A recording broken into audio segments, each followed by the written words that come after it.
Hello everyone, आप देख रहे हैं असद व्लॉग्स और मैं हूं आपका दोस्त असद। जैसा कि आपने थंबनेल से देख लिया होगा कि आज हम डिस्कस करने जा रहे हैं आइट्स को।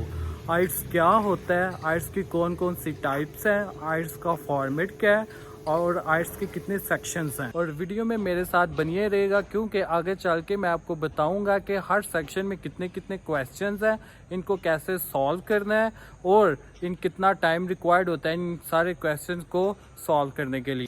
तो सबसे पहले बात करते हैं कि आइट्स का फॉर्मेट कौन कौन सा है। आइट्स के दो फॉर्मेट होते हैं, एक कंप्यूटर बेस्ड और एक पेपर बेस्ड। जैसा कि नाम से जाहिर है कि पेपर बेस्ड का मतलब ये है कि जो आपके तीन सेक्शन है, रीडिंग, राइटिंग और लिसनिंग, वो पेपर पे होंगे और उसके बाद फिर आप अपने जो आंसर्स हैं उसको आंसर शीट पे कन्वर्ट करेंगे।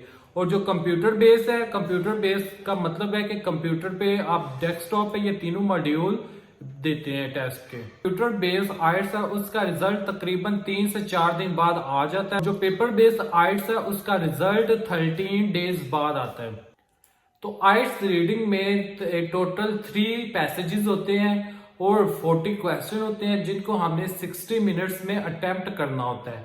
आइट्स रीडिंग में 11 डिफरेंट टाइप्स ऑफ के क्वेश्चंस आते हैं जो कि मैं यहाँ पे मेंशन भी कर दूंगा, जिसमें ट्रू फॉल्स आते हैं, सेंटेंस कंप्लीशन आते हैं, समरी कंप्लीशन आती है, मैचिंग द कॉलम्स आते हैं और इस तरह डिफरेंट टाइप्स के क्वेश्चन मैं यहाँ पे मेंशन भी कर दूंगा। आपने 60 मिनट्स के अंदर अंदर ही आपने उनको सॉल्व करना है और उनको आंसर शीट पे कन्वर्ट करना है, क्योंकि इस पे आपको कोई एक्स्ट्रा टाइम नहीं दिया जाता कि आप अपने आंसर्स को ट्रांसफर कर सकें आंसर शीट पे। आगे बात करते हैं आइट्स राइटिंग की। तो आइट्स राइटिंग में 2 टास्क आते हैं। जो पहला टास्क है उसमें ये आता है कि आपने एक चार्ट को इलेबोरेट करना होता है। वो आपका कोई बार ग्राफ भी हो सकता है, पाई चार्ट भी हो सकता है, कोई टेबल भी हो सकता है। तो आपने 150 वर्ड्स में उसको इलेबोरेट करना होता है अपने वर्ड्स में। सेकंड पार्ट है उसमें एक ऐसे आता है, उस ऐसे को आपने 250 वर्ड्स में आपने इलेबोरेट करना होता है। 4 तरह के ऐसे आ सकते हैं, problem solution, advantages, disadvantages, discussion and opinion based. Mostly जो है वो ओपिनियन बेस्ड ऐसे ही आता है। तकरीबन 90% चांस होता है कि आपको ओपिनियन बेस्ड ऐसे ही एग्जाम्स में आए। और 60 मिनट का टाइम है इन दोनों क्वेश्चन को अटेम्प्ट करने के लिए। आगे मूव करते हैं आइट्स स्पीकिंग की तरफ। आइट्स स्पीकिंग के टोटल 3 सेक्शन है। फर्स्ट सेक्शन इंट्रोडक्शन है। इसमें आपके पर्सनल लाइफ के मुतालिक आपसे क्वेश्चन किए जाते हैं कि आप क्या करते हैं, आपके फ्यूचर प्लान क्या है, आपकी डेली रूटीन लाइफ के बारे में क्वेश्चन किया जाता है।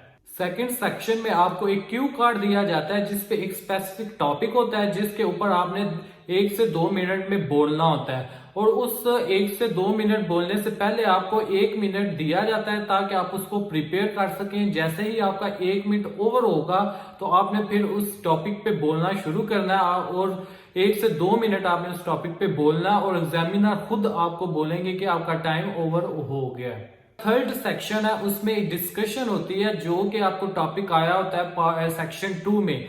तो आपने उस सेक्शन 2 के रिलेटेड एक डिस्कशन क्वेश्चन आंसर किए जाते हैं। क्वेश्चन को आपने एक्सप्लेन करना है, उसमें अपनी एग्जांपल्स वगैरह इंक्लूड करके उसके कुछ रीजंस बता के, यानी कि उसको 3 से 4 सेंटेंस में आपने इलेबोरेट करना है उन क्वेश्चंस को। और टोटल टाइम जो स्पीकिंग का वो 13 to 15 मिनट्स होता है। और आगे बात करते हैं आइट्स लिसनिंग की। लिसनिंग में टोटल 4 सेक्शन होते हैं। हर सेक्शन में 10-10 क्वेश्चन होते हैं और उन 10-10 क्वेश्चन को आपने बारी बारी सुनना है। एक ऑडियो टेप चलेगी तो आपने उन क्वेश्चन को अपनी क्वेश्चन शीट पे लिखते जाना है। और ये जो है ये 25 से 30 मिनट तक ऑडियो चलेगी। तो आपने अपने 40 के 40 जो क्वेश्चन है उनको आपने इस पे क्वेश्चन शीट पे लिख लेना है। जैसे ही आपके सारे क्वेश्चन कंप्लीट हो जाएंगे और ऑडियो रुक जाएगी, उसके बाद आपको 10 मिनट्स दिए जाएंगे ताकि आप अपने जो आपने आंसर आपने लिखे हुए हैं क्वेश्चन शीट पे उसको एक आंसर शीट पे ट्रांसफर करने के लिए आपको अलग से 10 मिनट दिए जाएंगे। तो आगे बात करते हैं कि स्टूडेंट को कौन सा आइट्स करना चाहिए। मेनली 2 तरह के आइट्स होते हैं, एक आइट्स एकेडमिक और आइट्स जनरल ट्रेनिंग। जनरल ट्रेनिंग आइट्स वो करते हैं जो वर्क वीजे पे बैरून मुल्क जाते हैं, लेकिन स्टूडेंट्स के लिए आइट्स एकेडमिक रिक्वायर्ड होता है। आगे आइट्स एकेडमिक भी फर्दर दो टाइप्स के होते हैं, एक सिंपल आइट्स एकेडमिक होता है और दूसरा है आइट्स यूकेवीआई। तो एक इंपॉर्टेंट चीज जो मैं आपको बताना चाहता हूँ वो ये है कि जब आप आइट्स की बुकिंग करें तो उससे पहले अपने कंसल्टेंट से जरूर मशवरा करें कि वो आइट्स सिंपल एकेडमिक को बुक करें या आइट्स यूकेवीआई को, क्योंकि उन्होंने अप्लाई किया होता है आपको डिफरेंट यूनिवर्सिटी में।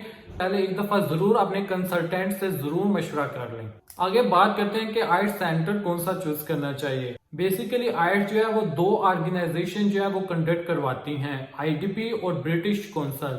इन दोनों में कोई फर्क नहीं है, दोनों का फॉर्मेट सेम होता है, क्वेश्चन टाइप, क्वेश्चन नंबर, हर चीज सेम होती है। सिर्फ ये डिफरेंट ऑर्गेनाइजेशन है जो पाकिस्तान में आइट्स को कंडक्ट करवाती हैं। आपके लिए बेहतर यही है कि आप उस आइट्स सेंटर को चूज करें जो कि आपके करीब है, क्योंकि कोई फर्क नहीं है। आप किसी भी सिटी में अगर अपना बुक करते हैं तो इसका आपके रिजल्ट पे कुछ भी इफेक्ट नहीं पड़ेगा। तो अब बात करते हैं टेस्ट डे फॉर्मेट की। तो जैसे ही आप सेंटर पे पहुंचते हैं तो सबसे पहले आपकी रजिस्ट्रेशन होती है और रजिस्ट्रेशन करने के बाद आपको आपकी सीट पे बिठा दिया जाता है। तो सबसे पहले जो है वो लिसनिंग सेक्शन स्टार्ट होता है जो कि 25 से 30 मिनट चलता है और उसके बाद आपको एक्स्ट्रा 10 मिनट्स दिए जाते हैं ताकि आप अपने जो क्वेश्चंस हैं उनको आंसर शीट पे कन्वर्ट कर सकें। उसके बाद 5 से 10 मिनट की ब्रेक होती है और फिर रीडिंग सेक्शन स्टार्ट हो जाता है और रीडिंग सेक्शन जो है वो 1 घंटा चलता है और आपने उस 1 घंटे के अंदर अंदर ही अपने जो क्वेश्चन के आंसर्स हैं उनको आंसर शीट में ट्रांसफर करना है। उसके लिए आपको कोई एक्स्ट्रा टाइम नहीं दिया जाता और फिर 5 से 10 मिनट की ब्रेक के बाद आपका आइट्स राइटिंग स्टार्ट होता है। आपको क्वेश्चन पेपर दे दिया जाता है और आपके पास 1 घंटे का टाइम होता है कि आपने दोनों टास्क को कंप्लीट करना है। तो उम्मीद करते हैं कि आज की वीडियो आपके लिए फायदेमंद साबित होगी और आने वाली वीडियोस में मेरे साथ बनिए रहिएगा, क्योंकि आने वाली वीडियोस में मैं आपको बताऊंगा कि आइट्स करना चाहिए या पीटीई करना चाहिए या दोनों में से इजी कौन सा है और मैंने कौन सा किया था और मेरे कितने स्कोर्स आए थे। तो मिलते हैं एक नई वीडियो में, तब तक के लिए अल्लाह हाफिज।